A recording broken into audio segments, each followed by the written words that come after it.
Tron Ares, the newest entry in the franchise that Disney really wants us to like, so they have another billion-dollar thing on their hands. But does Tron Ares finally crack the code to make this something that will last for years to come? Let's find out in the spoiler-free review. And if you end up liking this video, make sure you smash that like button. It's the best way to help this channel out. And if you've seen Tron Ares, let me know what you thought about it down in the comments below. And of course, keep it spoiler-free. Now, if you're unfamiliar with the story of Tron Ares, it's about the security program named Ares. He comes to the real world and really starts to have that Pinocchio issue where he wants to be a real boy. Of course, there's more to it, but that's a quick gist of it. And unfortunately, that's where my problems with the movie starts, with the story. There's not much there. It's just a lot of loud noise with nothing to say. And unfortunately, the story beats that jump from A to B to C, they're not that interesting. Look, I wanted to enjoy myself watching this movie. I wanted to enjoy the story because I'm a massive fan of Tron Legacy. When that came out, I was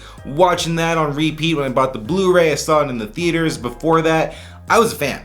I had high hopes that they were going to continue the story of Sam Flynn, and they just don't even talk about that at all, pretty much. Unfortunately, I just found this movie to be a little bit boring, and I'll go into more detail of the other aspects of the movie because other things do work, but it's boring because we don't care about these characters in this movie and what their end goals are. And at the end of the day, characters and their motivations and their endpoints, what they want to do, that's kind of the story, you know, how they get there, and there just wasn't much there. As far as the story goes, then we go into the characters of this movie. Look, I could not care less about any of these characters in this movie, and that is just shocking. Usually, if I watch a movie, there's at least one person where I'm like, hey, they're funny, they're likable. I hope they get, to the end. Hopefully they make it to the end, the finish line, and maybe if there's a sequel, we get more of them. Not here. Not in this movie. Now, I'm not gonna throw any names out there because I'm gonna be respectful to these hard-working actors who are gonna be doing a lot better of a job at this than I would do. So, no shade, but there's some acting in this movie that is just not it. I could not believe it when I was watching the thing of like, how did this make it to the final cut, right? Multiple takes. There was not a better take you could have done. Regardless, that happens, and then you look at the other characters who are doing a decent job at acting, and you realize them and a majority of the characters in this movie, and this is because of the script, had nothing to do. So how do you expect great acting and great emotional beats and us to care about these characters if they have nothing to do?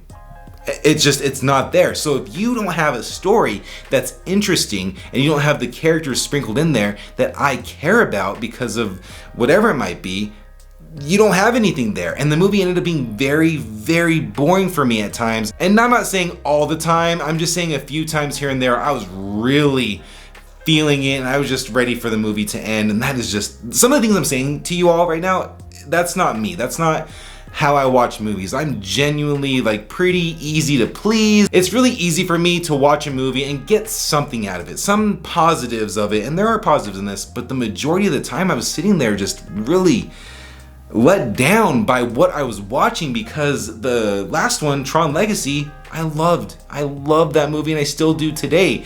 But there's just something missing here on multiple different counts that just added up to me just really feeling the runtime. Another big issue I had with this movie is the fact that they never stick with the idea that they're showing us, right?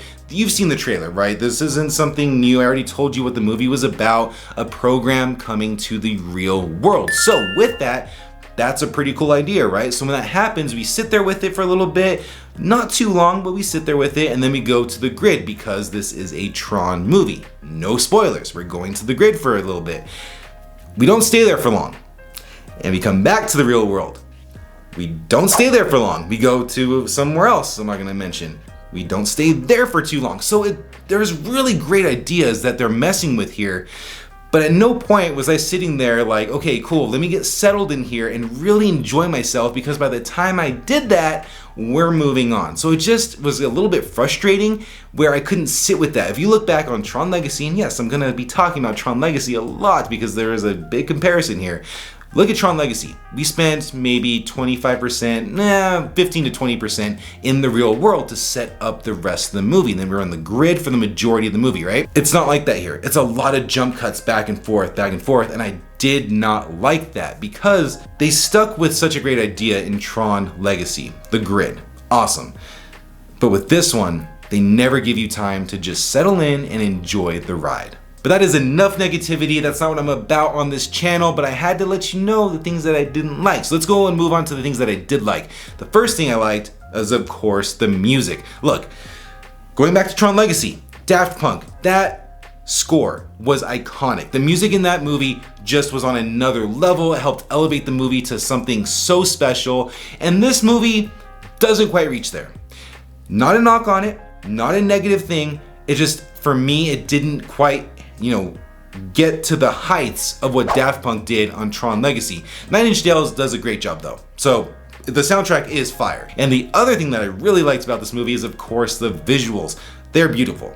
You can tell the budget went into the visuals for this. And it's really, really nice to see because that's what you want to see in these movies. You want to see the crazy worlds inside the computers. You want to see all the neon lights and just the crazy things that you come to expect from a movie like this. And this movie does do that. And kind of going a little bit further past the visuals, let's talk about the action, because this movie does have a decent amount of it. And the thing that I really did enjoy about it is that it's not just one type of action set piece across the entire way. There's, hand-to-hand combat, there's flying scenes, there's racing scenes, there's a lot of different things for you to see here. And they all do it all pretty well. So that was something I was left the theater really happy with. Let's go and talk about the elephant in the room real quick, Jared Leto. It's crazy to me that Disney is plastering his name all over this movie. Why not, really promote the other actors in this movie too? It's crazy.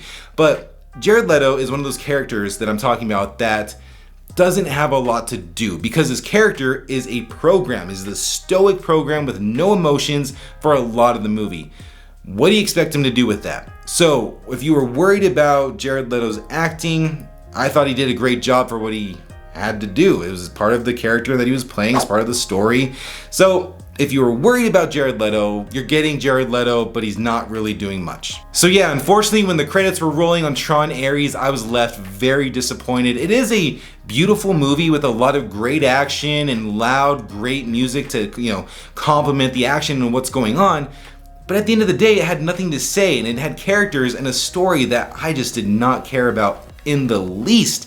So unfortunately, this is not a high of the Tron series, and if they're going to be pushing out any more of these entries, I really hope that they learn from this and really kind of get where they were with Tron Legacy and maybe even a little bit better than that. And if you're watching the spoiler-free review and you've not seen Tron Ares yet and you want a little bit of a refresher on the series, check out this video right here. I recap the entire series leading up to Tron Ares. Thanks for watching, and I'll catch you in the next one.